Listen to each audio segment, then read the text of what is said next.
Hello, good morning, जोहार। मैं संजय और आप देख रहे हैं न्यूज़ झारखंड। चलिए जानते हैं आज के मुख्य 25 बड़ी खबरों को। 60-40 नियोजन नीति के विरोध में छात्रों का 3 चरणों में लगातार 31 दिनों तक चलेगा आंदोलन। 48 घंटे झारखंड बंद की घोषणा। राज्य में नौकरी की आस लगाए तृतीय और चतुर्थ वर्ग के पदों को झारखंड के युवाओं के लिए सुनिश्चित करने के लिए एक बार फिर राज्य के युवा आंदोलन का रास्ता इख्तियार कर रहे हैं। झारखंड स्टेट स्टूडेंट्स यूनियन के प्रमुख देवेंद्र नाथ महतो ने बताया कि पिछले 4 महीने से लगातार कई आंदोलन को ऐतिहासिक सफल बनाने के बाद भी सरकार हमारी मांगों पर कोई ठोस निर्णय नहीं लेने के कारण बाध्य होकर फिर आंदोलन करेंगी। 60-40 हकमार नियोजन नीति के विरोध में अब 3 चरणों में लगातार 31 दिनों तक विभिन्न स्वरूप में आंदोलन का निर्णय लिया है। रविवार को प्रेस वार्ता में छात्र नेता देवेंद्र नाथ महतो, योगेश भारती, मुकेश रविंद्र, आदिवासी छात्र संघ के अमनदीप मुंडा, सुमित उरांव उपस्थित थे। ऐसा होगा आंदोलन की रूपरेखा। प्रथम चरण 15 दिवसीय होगा। 10 मई से 25 मई तक यह चरण चलेगा, जिसमें 81 विधायक और 14 सांसद को स्थानीय लोगों के सहयोग से अपना मांग पत्र पर समर्थन प्राप्त करने का अभियान चलाया जाएगा। समर्थन देने वाले विधायक सांसदों को संपूर्ण झारखंडी आदिवासी मूलवासी की तरफ से आभार प्रकट किया जाएगा। समर्थन नहीं देने वाले विधायक सांसदों को सामाजिक कार्य में बहिष्कार किया जाएगा। किसी भी शादी विवाह, भोज और पूजा पाठ में नहीं बुलाया जाएगा। दूसरा चरण 10 दिवसीय होगा। इसके माध्यम से सभी प्रखंडों में बैठक कर प्राचीन पारंपरिक स्वशासन व्यवस्था महाजन जागरण अभियान के तहत समस्त झारखंड के हाट बाजार, चौक चौराहा में नगाड़ा और सखुआ पत्ता घुमाकर राज्य के सभी 3.25 करोड़ लोग के दिल दिमाग में बैठाया जाएगा कि 60-40 नए चलतो, हकमार नीति नए चलतो। तीसरा चरण 9 से 11 जून तक। तीसरे चरण में 3 दिवसीय 72 घंटे का महा आंदोलन होगा। 10 और 11 जून को 2 दिन पूरे 48 घंटे संपूर्ण झारखंड बंद रखा जाएगा तथा बंदी को सफल बनाने के लिए 9 जून को शाम 4 बजे सभी प्रखंड और जिला मुख्यालय के विभिन्न चौक चौराहों में विशाल मशाल जुलूस निकाला जाएगा। होमगार्ड जवान 15 मई को करेंगे सीएम आवास का घेराव। होमगार्ड वेलफेयर एसोसिएशन मुख्यमंत्री आवास का घेराव करेगा। इसे लेकर जमशेदपुर के होमगार्ड जवानों की बैठक बिष्टुपुर स्थित पोस्टल पार्क में आयोजित की गई। इस बैठक में समान काम के बदले समान वेतन की मांग राज्य सरकार से की गई। इसी के तहत 15 मई को आहूत सीएम आवास घेराव को लेकर रणनीति बनाई गई। संगठन के जिला अध्यक्ष हरे कृष्णा सिंह ने बताया है कि न्यायालय के आदेश के बावजूद समान काम के बदले समान वेतन नहीं मिल रहा है, जिसे लेकर संगठन द्वारा सीएम आवास का घेराव कर अपनी मांग रखी जाएगी। बैठक में जोगिंदर शर्मा, राकेश पांडे, बलम गिरी, संजय कुमार सिंह, रमेश प्रसाद, विनय कुमार सिंह, राकेश यादव, ओम प्रकाश सिंह, उत्तम मिश्रा, मनोज मिश्रा, श्रवण कुमार, बालेश्वर सिंह, रंजीत कामत, जितेंद्र कुमार, आशा रानी सांडिल, मानसी नायक सहित अन्य कई मौजूद थे। नीट की परीक्षा पूरी, विद्यार्थियों ने कहा टफ नहीं था पेपर, दूर हुआ तनाव। नेशनल टेस्टिंग एजेंसी एनटीए ने रविवार को national eligibility entrance test NEET का आयोजन किया। परीक्षा देकर लौटे विद्यार्थियों के चेहरे पर खुशी देखी गई। बताया कि पेपर टफ नहीं था, कोई भी क्वेश्चन सिलेबस से बाहर नहीं आया था। परीक्षा अच्छी गई, अब तनाव दूर हुआ। मालूम हो कि नीट के लिए रांची में 10, धनबाद में 6, जमशेदपुर में 5, देवघर में 2 और कोडरमा में 1 परीक्षा केंद्र पर परीक्षा ली गई। परीक्षा दोपहर 2 बजे से शाम के 5:20 तक चली। वही रिपोर्टिंग टाइम 11 बजे से था। दोपहर 1:30 के बाद रिपोर्टिंग की अनुमति नहीं दी गई। परीक्षा में प्रवेश के लिए एडमिट कार्ड व 2 पासपोर्ट साइज फोटो लाना अनिवार्य था। भारत में कुल 19 लाख विद्यार्थियों ने इसके लिए रजिस्ट्रेशन कराया था। देश भर में कुल 499 शहरों में परीक्षा केंद्र बनाए गए थे। प्रेस सलाहकार अभिषेक की माता के ब्रह्म भोज में शामिल हुए सीएम हेमंत सोरेन। मुख्यमंत्री हेमंत सोरेन 7 मई रविवार को प्रेस सलाहकार अभिषेक प्रसाद की माताजी स्वर्गीय विमला देवी के ब्रह्म भोज कार्यक्रम में शामिल हुए। मुख्यमंत्री हेमंत सोरेन अभिषेक प्रसाद के अपर शिवपुरी स्थित आवास पहुंचे, जहां उन्होंने स्वर्गीय विमला देवी की तस्वीर पर पुष्प अर्पित कर उन्हें भावभीनी श्रद्धांजलि दी। मुख्यमंत्री ने प्रेस सलाहकार अभिषेक प्रसाद के परिजनों से मिलकर संवेदना व्यक्त की। जमीन घोटाला, छवि रंजन के सामने बैठाकर राजेश राय समेत 4 लोगों से ईडी आज सोमवार को करेगी पूछताछ। प्रवर्तन निदेशालय ईडी जमीन घोटाला मामले में मनी लॉन्ड्रिंग के तहत जांच कर रही है। इस मामले में निलंबित आईएएस छवि रंजन के सामने बैठाकर ईडी सोमवार को आरोपी राजेश राय, लखन सिंह, भरत प्रसाद और विष्णु अग्रवाल से पूछताछ करेगी, ताकि कोई अपने ऊपर लगे आरोपों को खारिज न कर पाए। दूसरी तरफ प्रदीप बागची से सेना के कब्जे वाली जमीन खरीदने वाले जगत बंधु टी एस्टेट के मालिक दिलीप घोष को भी ईडी ने 10 मई को पूछताछ के लिए बुलाया है। प्रदीप बागची ने रांची नगर निगम से फर्जी होल्डिंग नंबर लेकर महज 7 करोड़ में ही यह जमीन दिलीप घोष को बेच दी थी। इधर छवि रंजन को गिरफ्तार करने के बाद ईडी 6 दिनों की रिमांड पर लेकर उनसे पूछताछ कर रही है। 70 हाथियों का झुंड मचा रहा उत्पात, खदेड़ने के लिए 1 घंटा तक बंद रहा नेशनल हाईवे। पश्चिम बंगाल और झारखंड की सीमा चाकुलिया बहरागोड़ा प्रखंड क्षेत्र के लुगाहरा में 70 हाथियों का झुंड कई समूहों में बंटकर उत्पात मचा रहा है। काफी मशक्कत के बाद वन विभाग की टीम ने शुक्रवार की रात हाथियों के झुंड को पश्चिम बंगाल के जंगलों में खदेड़ा। इधर शनिवार की रात पश्चिम बंगाल की ओर से हाथियों का झुंड फिर से झारखंड की ओर प्रवेश करने की तैयारी में था। सूचना पर रेंजर दिग्विजय सिंह ने 50 की संख्या में स्पेशल क्यूआरटी टीम तैयार की, जिसके बाद पूरे साजो सामान के साथ मशाल, मोबिल और हाथी भगाने वाले वाहन के साथ रेंजर के नेतृत्व में टीम लुगाहरा पहुंची। झुंड में बंटकर हाथी पश्चिम बंगाल की ओर से प्रवेश करने लगे। लगभग 1 दर्जन हाथियों का झुंड पश्चिम बंगाल की ओर से दारिसोल नेशनल हाईवे के पास पहुंच गया। इसके बाद टीम ने नेशनल हाईवे के दोनों ओर वाहनों का आवागमन बंद कर दिया। लगभग 1 घंटे तक एनएच के दोनों ओर वाहनों का आवागमन बंद रहा। इसके बाद हाथियों का झुंड नेशनल हाईवे को पार कर दारिसोल की दूसरी ओर जंगल में प्रवेश कर गया। हाथी के अन्य झुंड को भी सुरक्षित जंगलों तक पहुंचाने के लिए वन विभाग की टीम रात भर झारखंड और पश्चिम बंगाल की सीमावर्ती क्षेत्र में डटी रही।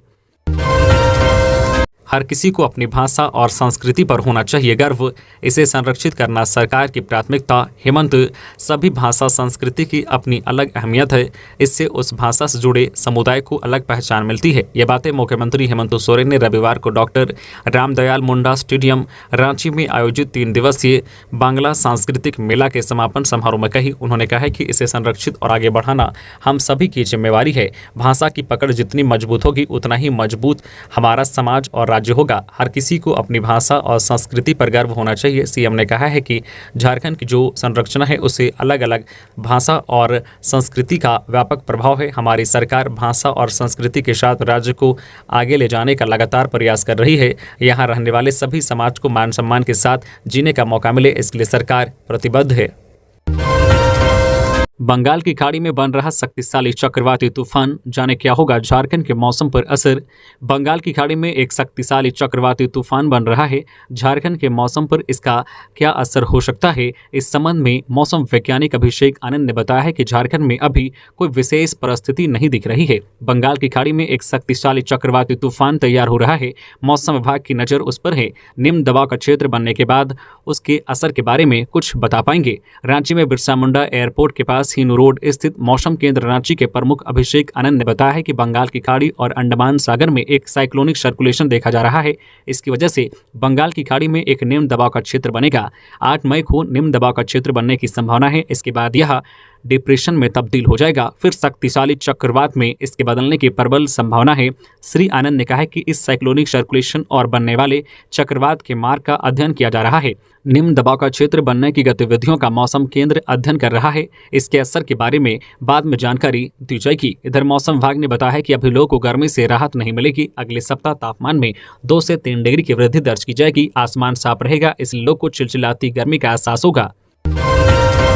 गैंगस्टर अमन श्रीवास्तव के इशारे पर लेवे के लिए हरदेव कंस्ट्रक्शन की साइट पर हुई फायरिंग, बोले रामगढ़ एसपी।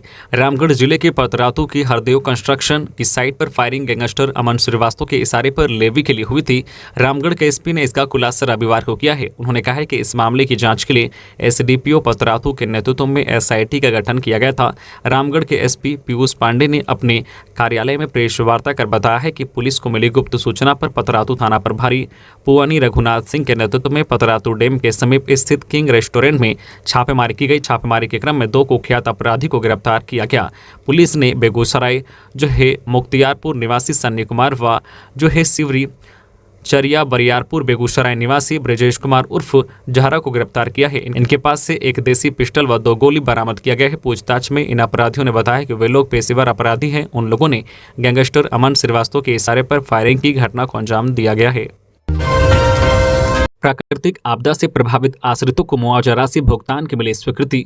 रांची क्षेत्र के प्राकृतिक आपदा, अतिवृष्टि, वज्रपात, ओलावृष्टि और चक्रवाती तूफान से प्रभावित आश्रितों को मुआवजा के लिए राशि भुगतान की स्वीकृति रांची डीसी राहुल कुमार सिन्हा ने रविवार को दे दी है, जिसमें रांची जिला अंतर्गत नामकुम, बेड़ो, राहे, नगड़ी, रातू, मांडर एवं सोनाहातू प्रखंड शामिल हैं। यहाँ के आश्रितों को प्राकृतिक आपदा से हुए क्षति का आकलन कर क्षतिपूर्ति राशि भुगतान करने की स्वीकृति दी गई है।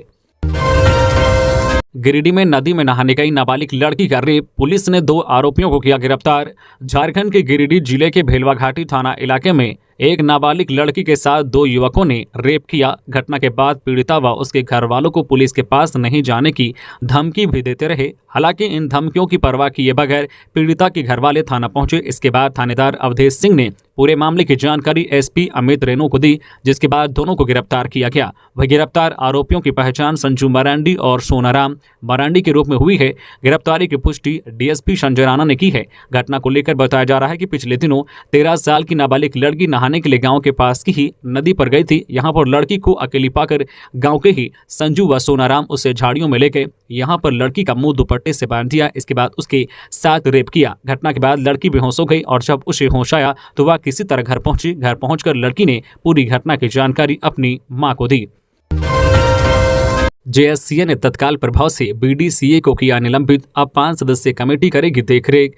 झारखंड राज्य क्रिकेट संघ जेएससीए ने बोकारो जिला क्रिकेट संघ बीडीसीए को तत्काल प्रभाव से निलंबित कर दिया है। जेएससीए की ओर से बीडीसीए को निलंबित करने के विभिन्न कारण बताए गए हैं। इसमें कहा गया है कि बीडीसीए के कुछ पदाधिकारियों के इस्तीफा के कारण खराब स्थिति हुई है। खिलाड़ियों के चयन में अनियमितता का आरोप लगा है। दूसरी ओर संबंधित पहलुओं की जांच के लिए जेएससीए द्वारा गठित जांच समिति के अध्यक्ष ने बीडीसीए के दस्तावेज की सुरक्षा को लेकर अपनी चिंता व्यक्त की है। समिति ने जेएससीए से उक्त मामले में उचित कदम उठाने का अनुरोध किया है। बोकारो जिला में क्रिकेट से संबंधित गतिविधियों के संचालन के लिए 5 सदस्यीय कमेटी का गठन किया गया है। यह कमेटी अगले आदेश तक बोकारो जिले में क्रिकेट से संबंधित सभी गतिविधियों का संचालन करती रहेगी।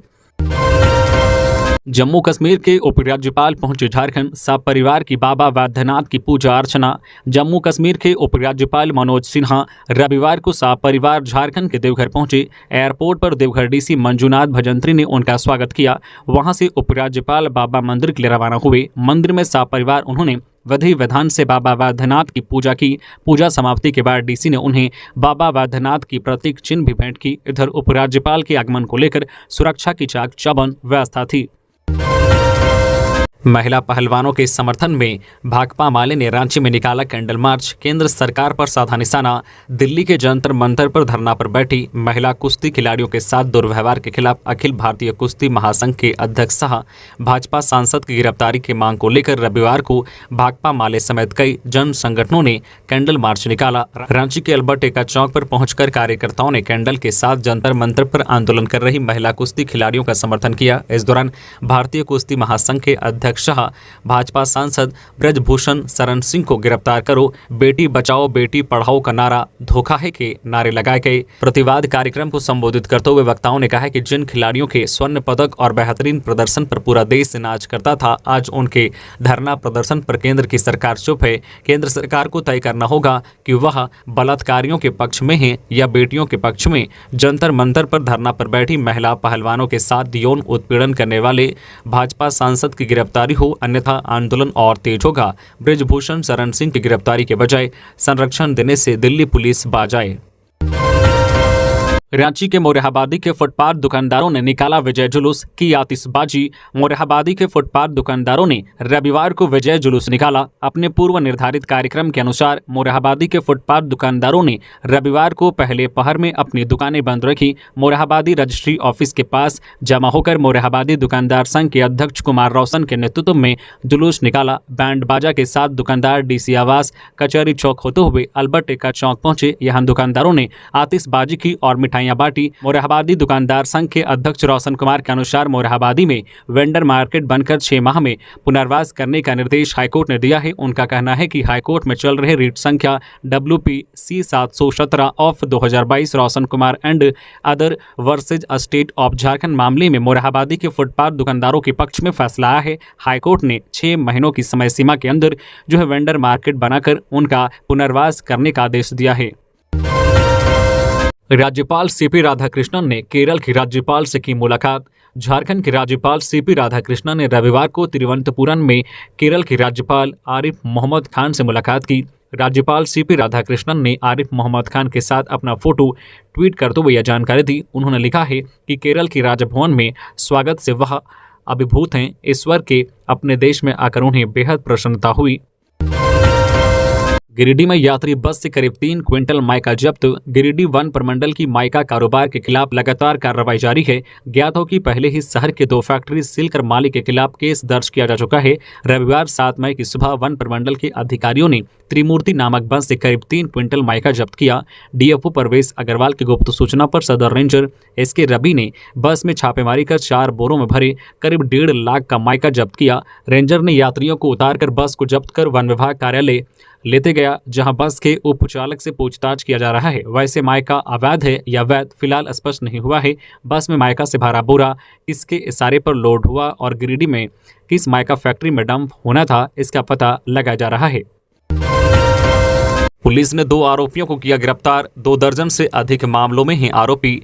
हजारीबाग के कोरा थाना की पुलिस ने 2 दर्जन से अधिक मामलों के 2 आरोपियों को गिरफ्तार किया है। आरोपी मटवारी निवासी नयाजुल हसन एवं आमिर अंसारी हैं।